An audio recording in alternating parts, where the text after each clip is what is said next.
Welcome to the Angus Report, a news program for cattle producers. From American Angus Association headquarters in St. Joseph, Missouri, we bring you the week's top headlines, including current hay supplies and feeding options. We share news from the recent Applied Reproductive Strategies Conference. And we visit the historic Denver Union stockyards. This is the Angus Report.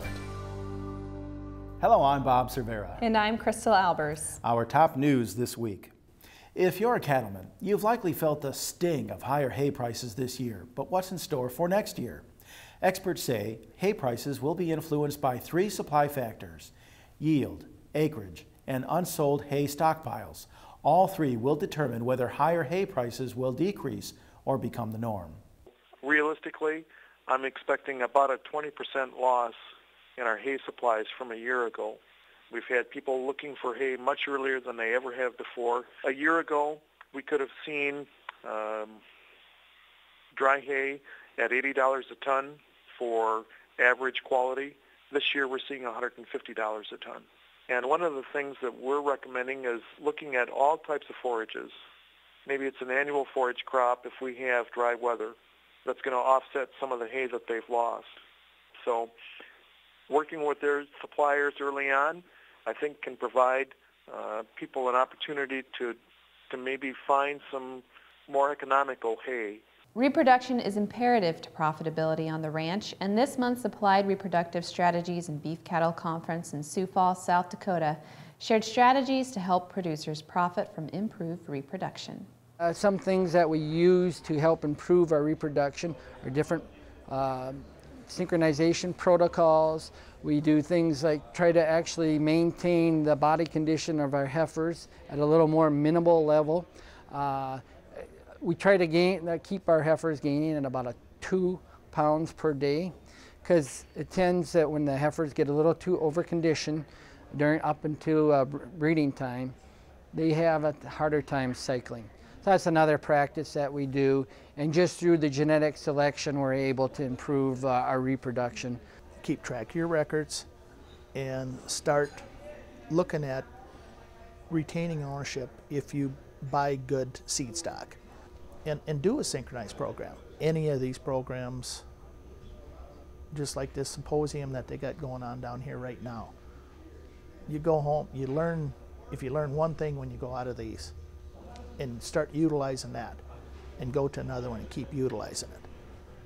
That's where this next generation is going to pick up on and keep prosperous and be profitable. Reproductive performance in beef herds is important to profitability, and preg-checking can help save on limited feed resources. Checking for pregnancy before winter weather sets in can help producers separate non-pregnant cows and allocate more resources toward bred animals and result in a significant cost savings. If cows are palpated in the fall, they'll usually just do manual palpation. They may use ultrasound, but it's not really necessary to ultrasound a cow if she's pregnant in the fall, because she's far along in her pregnancy. One of the things that a new development in pregnancy diagnosis is the use of a blood pregnancy test. They're designed to detect a protein from the placenta that circulates in the bloodstream. And what's really nice about these tests is that a farmer can take the blood sample himself and then take that sample and send it to the veterinarian, who can then run the test in the office. Currently, there are 3 different companies that are marketing these blood tests, and this has rapidly developed in the last 5 years. You know, the blood test, $2.50, something like that. Very comparable to what the vet would charge you. The December Angus Journal arrives in mailboxes this month with a focus on association services. Angus Journal Associate Editor Casey Miller has more. One of my favorite features in the December issue is on feed price volatility.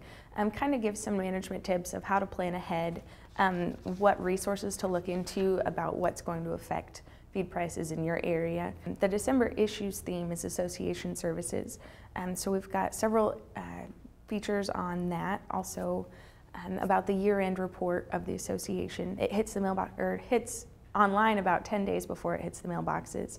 But all you have to do is go to angusjournal.com enter your member code, and then the whole magazine is available online. So it gives a lot of new options for producers. If they have a tablet or an iPhone, they can check out a couple feature stories or any of the production management stories, and they can see it whenever they want. When the Angus Report returns, Paige Wallace has a report on how data fuels premiums. And Chef Michael Ollier gives us a lesson in braising. We'll return in just a moment. Merry Christmas from Cotton & Associates. Join us in Denver, Colorado for 2 must-see events during the National Western Stock Show. The 2013 Bases Loaded Sale, January 15th on Coors Field, and Angus Night on the Mountain 2, January 16th at Spruce Mountain Ranch. Visit cotton-associates.com. That's cotton-associates.com to learn more. Working together, succeeding together. That's Cotton & Associates.